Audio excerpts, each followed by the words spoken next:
Faire ses courses en respectant tant bien que mal son budget, c'était peut-être votre défi ce week-end. En voici un qui dure depuis des jours. Trouver du carburant. Plus d'une station-service sur 3 à sec en France. Oui, c'est la moitié, c'est même la moitié des stations à sec dans le Nord, les Hauts-de-France et la région parisienne.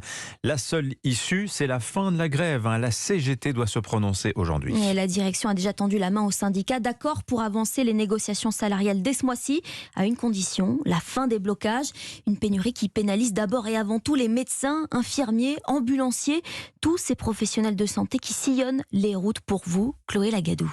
Avec des réservoirs remplis au compte-gouttes, Bruno, ambulancier dans la Somme, est obligé de faire un tri dans sa patientèle.